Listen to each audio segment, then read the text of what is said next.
Bonjour à toutes et tous et bienvenue ici à Lorient, à quelques poignées d'heures maintenant du début de la saison de l'équipe Corum l'Épargne. L'émission lui est consacrée aujourd'hui. Lorient, la base ici, référence bien sûr de la course au large.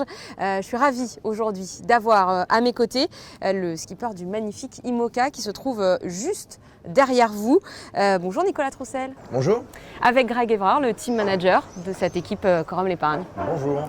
Déjà tout d'abord merci d'avoir trouvé quelques minutes dans un emploi du temps assez chargé avant le début de cette course. On va y revenir. Merci d'être là et de nous raconter dans quelques minutes vos ambitions sur cette course. Alors tout à l'heure nous accueillerons aussi Sébastien Josse qui est l'autre skipper, votre co-skipper tout au long de l'année et ce jusqu'à la Transat Jacques Vabre. Et puis nous aurons avec nous également Marie Rioux et Benjamin Schwartz qui nous retrouveront dans une vingtaine de minutes.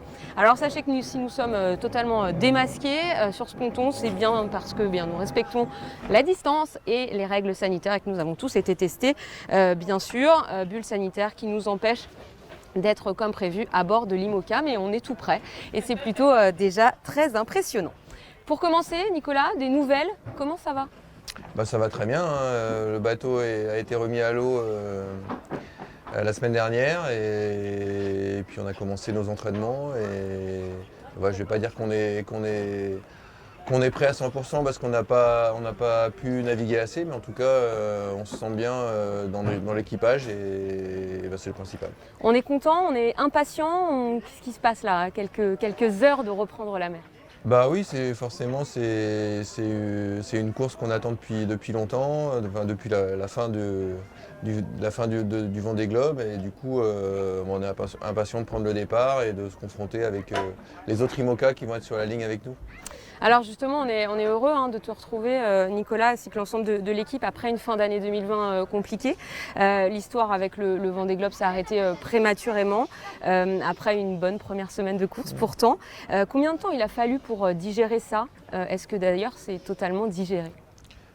C'est pas complètement digéré, c'est digéré en partie avec l'arrivée des bateaux et puis là les premières navigations ça fait vraiment du bien et puis non je pense que ça sera complètement digéré si on fait des bons résultats cette année. La tristesse, la déception pour un marin mais aussi un gros coup dur évidemment pour l'équipe technique.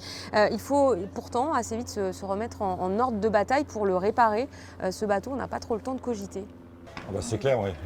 L'abandon sur le Vendée Globe, même si on sait que ça peut faire partie des éventualités, c'est un vrai coup dur.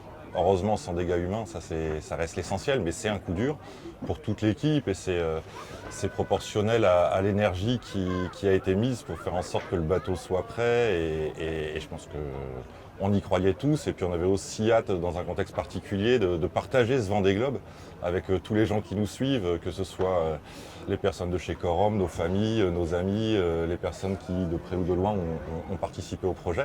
Donc c'est vrai que c'est un coup d'arrêt, c'est un bon coup de massue. Après, il n'y a pas trop le temps de s'apitoyer, parce que déjà, il faut ramener le skipper, il faut ramener le bateau, et puis et avec une envie énorme de faire une belle année 2021, l'idée c'était de préparer ce bateau aussi rapidement et aussi bien que possible. Et on se remet d'une telle déception avant tout en travaillant, parce que c'est la base. C'est pas une garantie de réussite, mais c'est au moins une base et une condition sine qua non. Et toute l'équipe s'y est attachée, chacun dans son domaine. Et c'est par le travail, l'échange, et puis les nouveaux projets et une belle année qui s'annonce. Et voilà, c'est comme ça qu'on se remet d'un beau coup de massue. Alors l'hiver, il se passe sans le bateau. Nicolas, comment on travaille quand on est skipper sans son outil finalement ? C'est surtout beaucoup d'échanges et de travail technique en fait sur le bateau pour le remettre en état, pour l'améliorer. Et puis aussi un travail sur la construction ou la reconstruction parce que voilà, l'échéance Vendée Globe était passée, donc il fallait qu'on reconstruise une partie du Corum Sailing parce qu'il y avait des gens qui étaient là jusqu'au Vendée Globe et qui sont partis après. Et puis une partie du programme, de ce qu'on voulait faire. Et puis les évolutions qu'il y avait sur le bateau et les réparations qu'il y avait sur le bateau. Et voilà, je pense qu'il y a beaucoup d'échanges pour arriver à faire les meilleurs choix possibles pour qu'on soit compétitif cette année et qu'on soit prêt pour tous les challenges qui nous attendent. Alors justement, vous l'avez dit, à son retour du Cap-Vert, le bateau a rejoint l'un des hangars derrière vous pour être réparé. Et on va donner la parole à Simon Troel, le boat captain. Il est revenu pour nous sur ce chantier d'hiver qui a débuté le 6 janvier dernier. Il explique les principales modifications apportées à cet IMOCA. Quand on était arrivé au Cap-Vert, on s'était rendu compte qu'il y avait quelques endroits qui étaient cassés sur le bateau, sur le fond de coque notamment. On a décidé de renforcer globalement le fond de coque, notamment l'arrière du bateau, et donc on s'est retrouvé à mettre le bateau à l'envers pour pouvoir travailler plus facilement et faire du travail de meilleure qualité. Et on a changé à peu près environ 35 mètres carrés de sandwich de fond de coque. Les bateaux, comme le nôtre, ils sont faits entre une peau de carbone, de la mousse et une autre peau de carbone. Il fallait changer la mousse, donc on a dû enlever la peau extérieure et puis changer l'âme et tout refaire. On l'a réparé et on l'a surtout renforcé. Ça, c'est le plus gros chantier qu'on ait fait cet hiver, donc le fond de coque. Et sinon, il y avait le mât était tombé sur le pont, donc il y avait quelques parties à réparer. Et il était tombé aussi sur un foil, donc il y a eu un peu à réparer ce foil. On a fait pas mal de changements, de petits changements entre guillemets d'ergonomie pour s'adapter à l'équipage à 4. Puis on a changé un peu le jeu de voile, vu qu'on en a profité de refaire des voiles pour un peu améliorer. Donc ça, je ne vais pas vous donner les grands secrets, mais en gros, on a fait des voiles un peu différentes. En IMOCA, les mâts sont monotypes, donc c'est tous les mêmes. Donc on a refait le même mât, puisqu'on n'a pas le droit de faire autre chose. Et par contre, on s'est rendu compte qu'on n'avait peut-être pas assez de capteurs de charge sur le bateau. Et donc du coup, on en a rajouté beaucoup. Simon Troel qui vient d'évoquer la consolidation du fond de coque, c'était le plus gros du chantier. Messieurs, qu'est-ce qui vous a amené à prendre cette décision ? C'est à la fois les observations faites sur notre bateau, avec des contrôles d'ultrasons faits et puis le démontage, mais aussi l'observation du reste de la flotte, qui n'a pas été épargnée par ces soucis avant et pendant le Vendée Globe. Et c'est l'acceptation du fait qu'on est dans le domaine du prototype. Accepter les limites de la modélisation et le souhait fort de ne plus être impacté par ce type de problème en pouvant naviguer le plus possible et le plus en sécurité possible.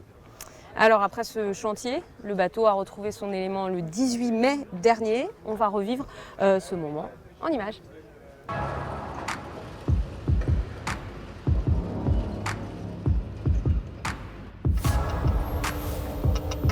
Ça va comme ça. Et là, je suis en train de mettre les sangles pour lever le bateau, le poser sur sa quille. Et comme ça, on va mettre à l'eau pour mettre le mât. Et on va faire la jauge à suivre. Enfin, on a un peu de travail aujourd'hui.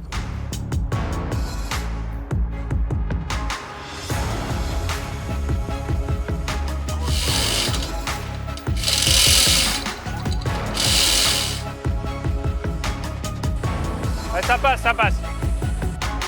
Je pense qu'en long lit, on est pas mal, les gars. Vaut mieux dépasser les pare-battes. Ok, on stoppe par là. Ouais, j'ai hâte de naviguer, ouais. On a acquis pas mal d'expérience l'année dernière et puis on est nombreux, donc ça avance et on fait tout dans l'ordre. Donc voilà, on sait qu'il va y avoir une partie de l'apprentissage qui va se faire aussi pendant la course. Voilà, ça fait 2h30 qu'on a commencé, le mât quasi mis, c'est pas mal. On est bien entouré.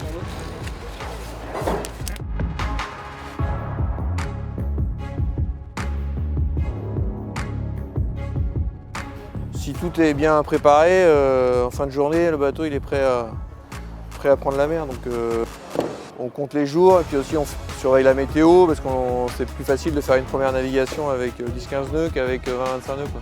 Voilà, mais là tout se déroule très bien, donc c'est parfait, hein.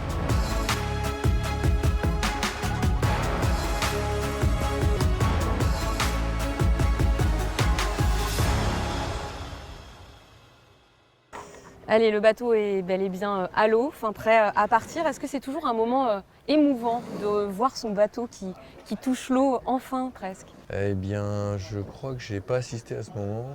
Je suis arrivé juste après qu'il ait touché l'eau parce qu'on a mis à l'eau très tôt le matin et on a eu une journée très dense où l'équipe a fait un travail extraordinaire On a réussi à tout monter le bateau, jauger le bateau la même journée. Et on est parti naviguer le lendemain matin. C'était une prouesse exceptionnelle pour une équipe d'IMOCA. Donc je tiens à leur dire vraiment bravo. Et puis c'était un moment fort pour nous d'avoir réussi ce challenge d'aller naviguer le lendemain pour tester tout ce qui avait été fait sur le bateau. Bon, une mise à l'eau le 18 mai, hein, on l'a dit, départ de la première course le 29. Le temps est quand même assez réduit. Qu'est-ce qu'il reste à faire dans ce laps de temps-là? Non, c'est sûr que c'est pas, on va pas se mentir, hein, c'est pas le timing idéal qu'on aurait choisi, mais on sait depuis un moment que c'est notre timing. Et donc après, l'idée, c'est comment utiliser les journées de la manière la plus efficace possible, en équilibrant test sur l'eau et validation sur l'eau, et puis travail à terre, et qu'on ne peut faire que quand le bateau est à l'eau maté. Et donc voilà, c'est beaucoup d'échanges entre l'équipe technique, les navigants, un tri sans doute entre l'essentiel et l'accessoire, et avec comme objectif être prêt demain, sinon samedi 14h. Voilà. Alors justement, hein, ces sensations, quand on retrouve le bateau, qu'on retrouve la vitesse, est-ce qu'il faut du temps pour retrouver ces repères, ou est-ce que ça revient aussi rapidement que quand on remonte sur un vélo après très longtemps? Alors ça revient très, très rapidement, surtout qu'on a eu des super conditions, c'est-à-dire que dès qu'on est sorti du chenal et qu'on a bordé les voiles, on a pu tout de suite faire parler la poudre et aller très vite. Donc du coup c'était vraiment sympa de vivre ces moments-là. Après l'objectif, c'était surtout de fiabiliser le bateau, donc très vite on a calmé le jeu, puis on est rentré dans notre protocole pour tout vérifier, tout mettre en place. Voilà, mais c'était un moment, on avait tous envie de ça, en tout cas, de pouvoir tirer un peu sur la barre et de faire parler un peu la poudre, et de retrouver les sensations du bateau Corum l'Épargne qui sont vraiment exceptionnelles. Parlons un petit peu du programme de l'année, avec cette Ocean Race Europe pour démarrer, puis en point d'orgue la Transat Jacques Vabre, des courses au milieu. Comment vous l'avez conçu, ce programme? L'idée, c'est quand on a la chance de pouvoir avoir un aussi beau bateau, c'est de le faire naviguer le plus possible. Et puis depuis sa mise à l'eau, on ne peut pas dire qu'on est une overdose de ce côté-là. Et puis de le montrer avec fierté. Et donc le programme, oui, c'est cette course en équipage, The Ocean Race Europe, qui est une nouvelle course. Et même si le solitaire, ça fait partie de l'ADN de Nico et du projet, la navigation en équipage est aussi importante, un vrai challenge, et quelque chose qui nous passionne depuis très longtemps. Et c'est une chance de pouvoir participer à la première course en équipage sur les IMOCA depuis en tout cas quelques années. Et puis ensuite, on va passer plus dans un mode, on va dire, préparation sportive pour l'objectif de l'année qui est la Transat Jacques Vabre, que Nico et Seb courront en double avec un départ début novembre. Et donc pour la préparer, il y a la course du Fastnet au mois d'août, et puis le défi Azimut, lors duquel il y aura une épreuve en double de 24 heures a priori, et aussi l'opportunité de partager et de montrer ce bateau et ses capacités lors des runs qui se dérouleront devant l'Orient. Et ça, ce partage est aussi essentiel pour nous, et là aussi on a été frustrés par l'année 2020 à ce niveau-là, et ça sera vraiment une belle opportunité pourvu que les conditions s'y prêtent. Sur cette première course, Nicolas, l'ambition, c'est quoi? Franchement, l'ambition, c'est de finir, parce que ça nous fera tous beaucoup de bien de finir la course. Et après on est des compétiteurs, et puis au fur et à mesure, on espère pouvoir élever notre niveau de jeu et arriver à faire des belles places. Mais je sais qu'en tout cas, sur le papier, on est capable de gagner la course. Après, on a peu d'entraînement, on va faire les choses les unes après les autres. Mais en tout cas, on a un bateau et un équipage qui sont capables de gagner la course. Greg Evrard, merci beaucoup d'avoir été là pour débuter cette émission. Nicolas, vous ne bougez pas. On va retrouver dans quelques instants Sébastien Josse à vos côtés pour évoquer ce nouveau duo. Mais juste avant, je vous propose d'écouter les encouragements du président de Corum l'Épargne, Frédéric Puzin. Un grand merci à toute la Corum Sailing Team. Je sais que après la déception du mois de novembre, il y a un travail énorme qui a été fait. Nul besoin de vous remotiver les uns les autres. Vous vous êtes donnés à fond et on repart pour une nouvelle saison avec une équipe encore plus motivée, un bateau avec un potentiel encore accru et encore un grand merci à tous. Marie, parce qu'on a la chance d'avoir enfin une femme à bord, Benjamin, Sébastien, Nico, je vous souhaite une magnifique course, faites-vous plaisir, montrez ce que vous êtes capable de faire à la concurrence, montrez ce que Corum Épargne, ce formidable IMOCA est capable de faire sur l'eau, et puis rendez-vous à Gênes, je vous le promets, on se retrouve à Gênes au mois de juin. Et on a le plaisir d'accueillir à présent Sébastien Josse, bonjour. Bonjour. Merci beaucoup d'être avec nous, tout va bien? Très bien. Vous venez d'entendre, messieurs, le message d'encouragement de Frédéric Puzin. Il était au Cap-Vert pour vous récupérer après ce Vendée Globe. Ces mots forts, là, qu'est-ce que ça représente pour vous tous? Pour toi, Nicolas, en particulier? Beaucoup de soutien en tout cas, et j'espère qu'on aura des moments plus joyeux et des moments plus sympathiques pour échanger que là, mais c'est un soutien moral et pour le projet important. Sébastien, tu intègres l'équipe pour la totalité de la saison, puisqu'on l'a dit tout à l'heure, tu seras le co-skipper de Nicolas pour la Transat Jacques Vabre également. Tu avais accompagné le team lors de la préparation au Vendée Globe. Est-ce que c'était logique finalement de poursuivre cette aventure? Pour moi, oui, et pour Nico aussi. Mais c'est vrai que nous, dans le milieu, on prend saison par saison. Le premier objectif, c'était que Nicolas il soit au départ du Vendée Globe avec le plus d'atouts en poche. Je crois que c'est ce qu'on a essayé de faire, et puis je pense qu'on l'a bien fait. Et puis après, il y avait pendant toute cette saison, l'année dernière, on a progressé ensemble. On a eu des automatismes, des moyens aussi dans la communication, dans la manière de naviguer. Et puis je crois que Nicolas, à la fin de l'année, il s'est dit ça peut fitter pour la Jacques Vabre, donc pourquoi pas continuer sur la lancée. C'est exactement ça, il a le bon discours. Ah oui, c'était exactement ça. On se connaît depuis très longtemps, mais l'année dernière, c'était vraiment la première fois qu'on naviguait ensemble, et l'échange a été vraiment riche, je pense des deux côtés, et même au-delà du technique, et c'était plus aussi une manière d'être ou de sentir les choses, et une approche aussi qui était où on se comprenait, on se comprend. Donc du coup, pour cette année, c'était un plaisir de pouvoir lui proposer, et aussi que Corum soit OK, parce que c'était il faut que tout le monde soit, on est tous dans le même bateau maintenant, et voilà. Et en tout cas, je suis très content qu'il ait aussi accepté de venir d'embarquer avec nous, parce que ça me semble super pour le projet actuel. Sébastien, il paraît que vous le détendez beaucoup, vous le faites sourire. Vous faites rire même. J'essaye. Quand je vois qu'il se crispe un peu, j'essaye de relativiser, prendre du recul, parce que les bateaux ils sont stressants. Nicolas est dans une position de skipper avec il y a beaucoup de choses sur ses épaules, beaucoup de pression, et j'ai déjà vécu ça. Et c'est vrai que de temps en temps d'avoir un peu un zébulon, alors des fois ça fait un peu je fais un peu le clown, mais parce qu'il y a des moments où il faut savoir essayer de ne pas rentrer tout de suite se faire croquer par le projet. Il y a des moments où les phases de pré-régate, ou de se concentrer. Et voilà, c'est pour essayer de détendre l'atmosphère quand on peut le faire, et après quand il y a besoin d'être professionnel, là j'arrête un petit peu de faire le clown, et puis je rentre dans le même rôle que Nicolas peut avoir, c'est de faire de la performance et d'être plus précis, plus radical, parce que il y a un temps pour tout. On sent que vous formez déjà un vrai duo, on l'a dit, ce bateau vous ne l'avez pas à disposition depuis très longtemps, vous vous êtes quand même préparés ensemble, notamment physiquement, où vous avez ajusté votre programme de préparation, d'entraînement.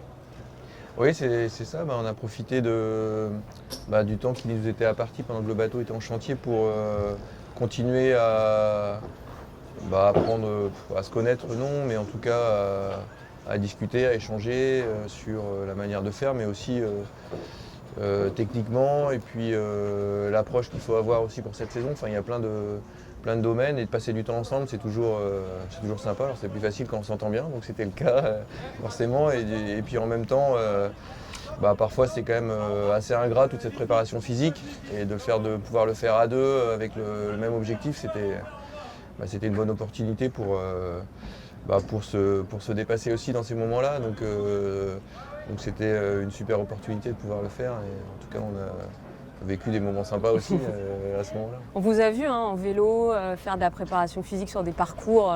C'est vous qui l'entraînez? Comment ça se passe? Il y a un leader là dans ces moments-là? C'est donnant-donnant, parce que des fois moi je suis pas méga motivé pour y aller. Et bon, Nicolas me dit c'est l'heure, il arrive, et donc on se met en tenue, puis une fois qu'on est lancé, voilà, on a un terrain de jeu en Bretagne qui est assez incroyable pour faire du sport en extérieur, et je crois qu'avec Nicolas on aime bien faire ça, plutôt en extérieur que de s'enfermer dans une salle. De toute façon on ne pouvait pas. Donc on a trouvé l'alternative assez vite. Est-ce qu'il faut être ami, voire complice, pour être co-skipper? Je ne pense pas que ce soit une règle, c'est en tout cas plus agréable. Et puis maintenant, il y a aussi que c'est comme dans le travail, pas spécialement dans la voile. Maintenant, on a beau être proche, maintenant, à la fin, il n'y aura que le résultat qui comptera. Enfin, il y aura la manière pour nous, c'est-à-dire que si on a fait une belle course, qu'on est content de notre course, mais qu'on n'a pas gagné, ou gagné ou bien fait une belle place, on sera content. Mais après, si on a mal navigué, forcément, on sera déçus tous les deux du résultat. Ouais. Parlons un petit peu là maintenant de cette Ocean Race Europe, une course à étapes en équipage donc. Première édition, une course qui est l'année précédente The Ocean Race, le grand tour du monde. Pourquoi vous avoir choisi d'y participer? Est-ce que c'est lié au fait que ce Vendée s'est arrêté tôt et qu'il fallait justement assez vite retrouver la compétition? Moi, dès qu'il y a une régate, j'ai envie d'y participer. J'aimerais bien pouvoir tout faire, donc et puis c'est plus sympa que de s'entraîner. On apprend beaucoup en fait en mode course. Et après la course en équipage, ça me passionne aussi. Même si j'ai eu plus de résultats, on va dire, en solitaire qu'en équipage, ça me passionne. C'est beaucoup d'expérience accumulée quand on est à plusieurs et qu'on peut échanger. Et puis, alors c'est pas parce que c'est un nouvel organisateur, mais c'est quand même une course mythique. Et c'est un super parcours, donc ça donne forcément envie de participer. Donc on a la chance de le faire et on va essayer de le faire du mieux possible. On va jeter un coup d'œil sur le parcours. On a donc plusieurs étapes, le Portugal, Cascais, l'Espagne avec Alicante et puis une arrivée à Gênes. Est-ce qu'il y a des passages d'ores et déjà qui s'annoncent un peu plus compliqués, des zones que vous redoutez? Est-ce que vous avez déjà ces zones-là en tête? C'est un parcours très varié, parce qu'à la fois au début il y a un petit peu de large, mais il y a aussi beaucoup de côtiers. Donc quand on fait le tour du Portugal et de l'Espagne, il va y avoir beaucoup de caps à passer, beaucoup d'effets de pointe, le détroit de Gibraltar, la Méditerranée, c'est un peu on ou off. On peut avoir très peu de vent comme énormément.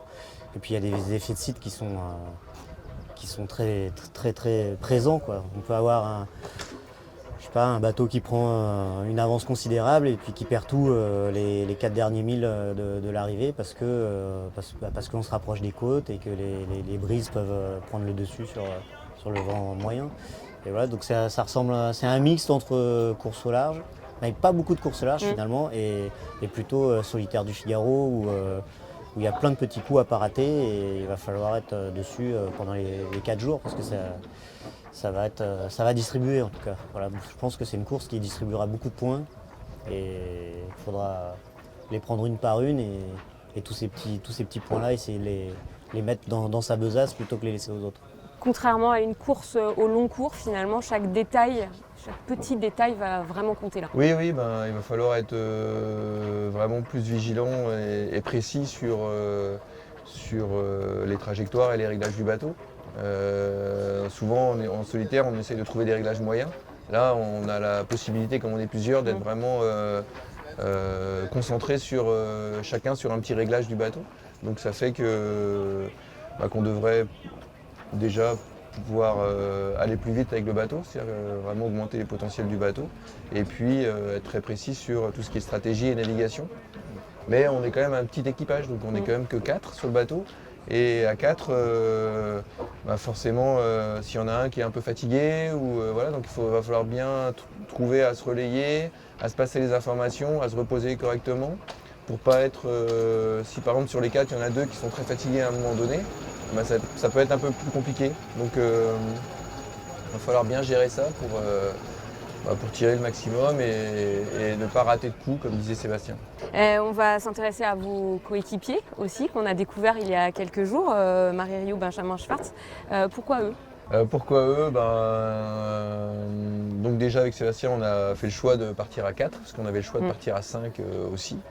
Et on s'est dit que 4 c'était un bon nombre par rapport à l'ergonomie du bateau et pouvoir vivre correctement dans le bateau. Donc, et puis 4, toujours les mêmes, hein, parce que certains de vos concurrents ont choisi de changer à chaque étape. Vous restez ensemble du début à la fin. Ouais, en fait, c'est pareil, c'est des réflexions qu'on a eues tous les deux et on s'est dit les bateaux ils sont durs à comprendre, à manœuvrer et de changer. Ça impliquait de faire d'autres entraînements, ce qu'on n'a pas eu le temps de faire. C'est un choix sportif de partir à 4. J'espère que ça sera bien. Et après, pourquoi eux? Alors déjà, il fallait une fille à bord, donc c'est une bonne chose. Et donc, on a proposé à Marie de partir avec nous. Moi, j'ai eu l'occasion de naviguer cet hiver avec elle sur des Figaro, des petits bateaux. Et ça s'est très bien passé et j'ai bien vu sa motivation. Et voilà, il faut savoir qu'elle est 4 fois championne de monde de petits catamarans à foil. Et elle a gagné là aussi la dernière Volvo Ocean Race, donc le tour du monde en équipage. Elle a beaucoup d'expérience au large et en équipage. Donc, c'est vraiment une professionnelle et là on a bien vu pendant les premières navigations qu'elle était très impliquée dans le coup. Et puis Benjamin, c'était pour son côté, on avait déjà pris contact avec lui, avec Greg, pour tout ce qui était analyse de performance et navigation électronique, parce qu'il est très calé pour ça. Il travaille avec d'autres projets aussi dans ces domaines-là. Et du coup, c'était l'opportunité. Lui, il a très envie de faire des courses en équipage. Il était déjà dans l'équipe qui a gagné la Volvo avec Marie, justement. Donc, ils se connaissent aussi tous les deux. C'était aussi un plus. Et il a un rôle, en plus d'être, on va dire, dans tout ce qui est performance du bateau. C'est lui qui s'occupe aussi de l'avant du bateau, donc changer les voiles à l'avant, d'aller s'il faut monter dans le mât. Donc, chacun son rôle, finalement, dans ce groupe-là. On a vraiment des rôles particuliers sur le bateau. Ouais. Il y a quelques jours, Sébastien, on a eu beaucoup de chance. On a pu visiter avec vous l'intérieur du bateau. Je vous propose qu'on y aille ensemble.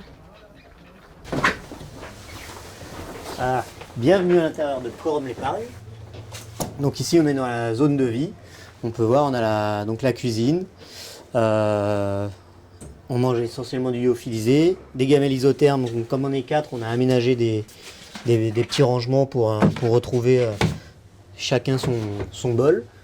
On a ici une penderie, donc à la fois pour mettre ses cirés ses vêtements de navigation et puis son matériel de sécurité, les gilets et les balises individuelles.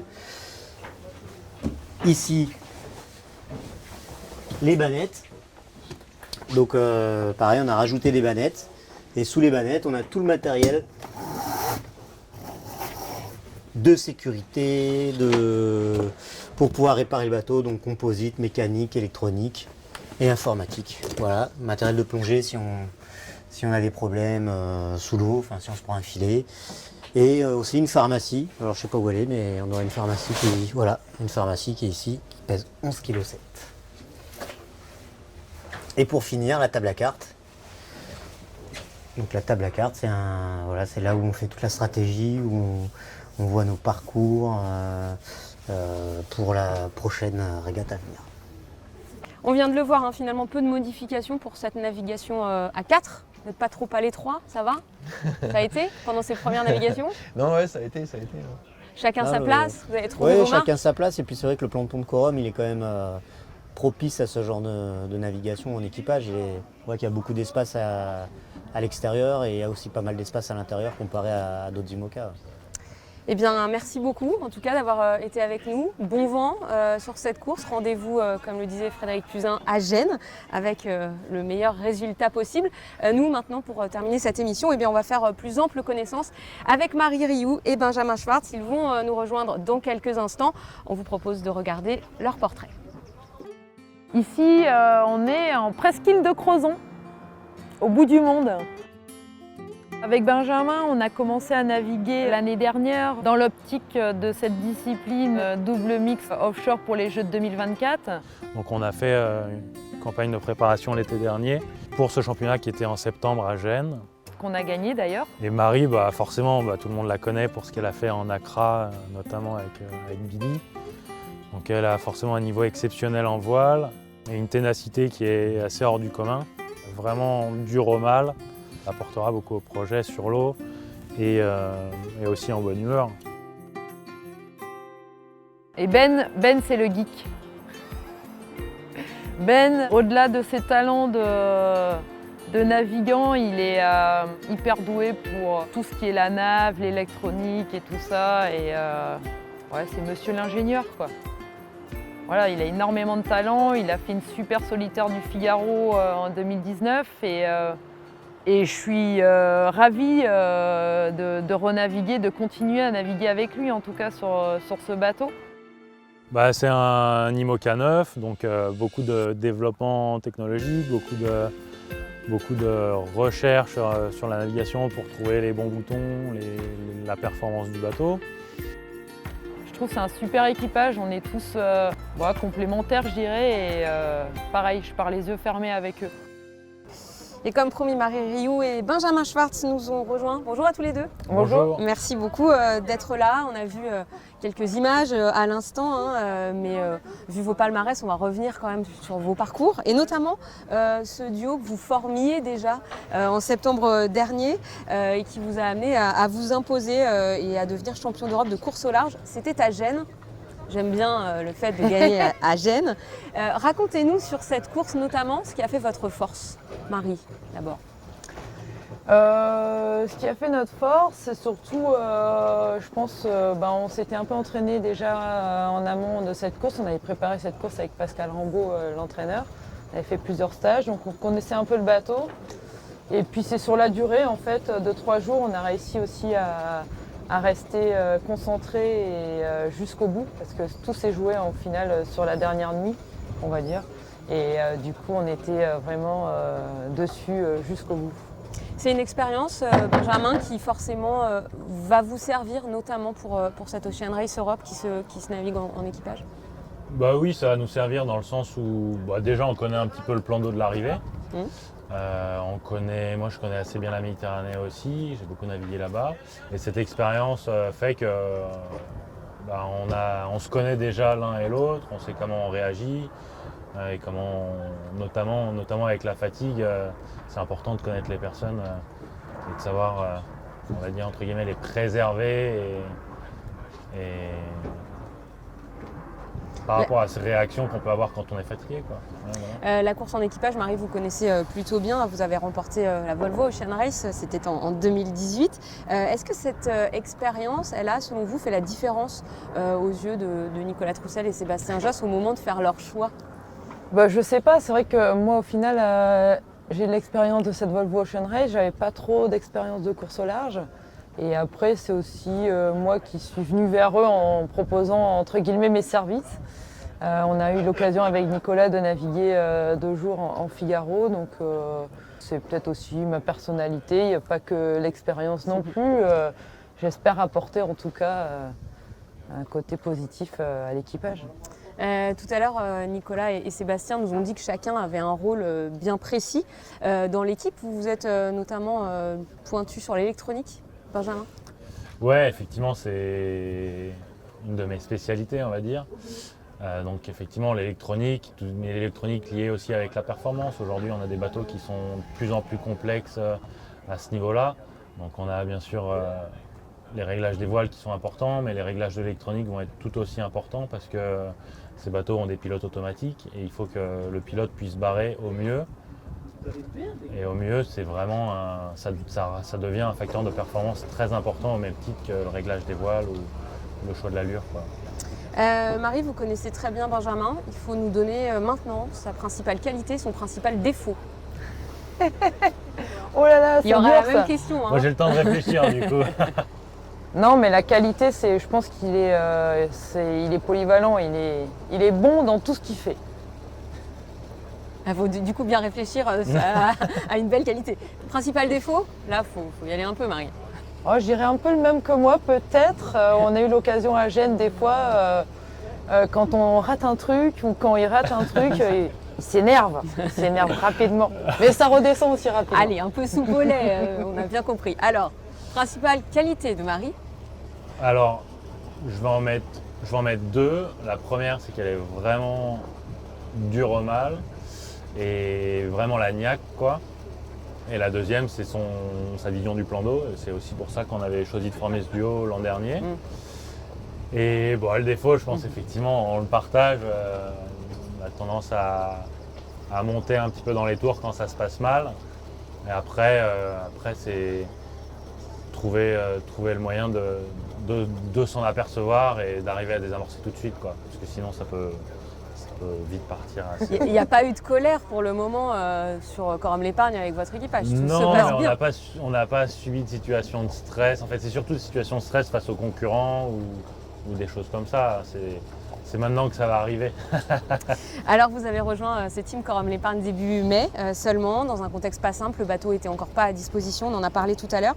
Vos premiers pas, ça s'est passé facilement, presque naturellement, d'intégrer cette équipe, ce duo? En tout cas, ce qui est la connaissance du bateau, ça a été un peu, ça s'est fait étape par étape. Moi, j'avais jamais navigué sur un IMOCA et en arrivant dans le cockpit, ce qui va être un peu mon rôle à bord, de jouer avec tous les bouts, c'était compliqué. Et la première nave, il y a eu quelques boulettes. La deuxième nave, il y en a eu aussi, mais un peu moins. Donc la troisième, encore moins. Et ça ira de mieux en mieux. Mais en tout cas, ça y est, on a commencé à s'imprégner en tout cas du cockpit du bateau. Est-ce que Nicolas Troussel, Sébastien Josse ont des attentes précises? Quelle est la feuille de route finalement, Benjamin, qu'ils vous ont donnée? La feuille de route qu'ils nous ont donnée, c'est de terminer cette Ocean Race de la plus belle des manières, savoir bien naviguer, pas faire de grosses erreurs qui seraient rédhibitoires en termes de matériel, on va dire. Et après, de prendre du plaisir et le reste va venir tout seul, quoi. On l'a dit, vous avez peu navigué pour le moment, ça va arriver là maintenant. Est-ce que vous vous sentez prêt physiquement, mentalement, à relever ce défi, Marie? Presque, on est presque prêt. Là, ça nous a fait du bien. On a fait hier, on est parti 24 heures en mer et c'était bien de le faire avant de partir. Du coup, on est là, c'est les derniers préparatifs, en tout cas ce qui concerne le bateau. Pour l'équipage, je pense qu'on est prêt. Benjamin? Ouais, je pense que déjà la première des choses, c'est que l'équipe technique a fait un travail vraiment remarquable. Bien sûr cet hiver sur le chantier, mais surtout sur cette fin de chantier, une fois que le bateau a été remis dans le bon sens, ils ont vraiment eu très peu de temps pour faire tout ce qu'on fait. Normalement, un temps beaucoup plus étendu, c'était beaucoup plus serré. Et la preuve qu'ils ont fait un travail quasi parfait, qu'ils ont rendu une feuille quasi parfaite, c'est qu'en rentrant de la première nave, les trucs qu'il y avait à corriger, c'était nous ce qu'on avait cassé pendant la journée et pas des petits trucs qui étaient mal faits auparavant. Donc déjà, ça nous met dans des conditions qui sont quasi optimales. Alors quasi optimales sur le plan technique, un peu moins sur le fait qu'on ait peu navigué, mais je pense que ça va venir rapidement et on a vraiment hâte d'y être. Ouais. Qu'est-ce qu'on peut vous souhaiter à quelques heures du départ maintenant? Qu'est-ce qu'on peut nous souhaiter à quelques heures du départ? Des conditions, des Optimales belles pour le conditions de bateau. navigation et qui sont les bonnes pour ce bateau-là. Voilà, ouais. Et ce départ, il est donc programmé samedi à 13h45. Vous pourrez bien sûr suivre cette course sur les réseaux sociaux de Corum l'épargne, Instagram, Twitter, Facebook, YouTube évidemment. Merci beaucoup Marie Rioux, Benjamin Schwartz d'avoir pris quelques minutes pour être avec nous dans un timing, on l'a dit tout à l'heure, très serré. On vous retrouvera très vite, on va vous suivre évidemment jusqu'à Gênes. Merci à vous tous de nous avoir suivis et à très vite. Merci. Merci.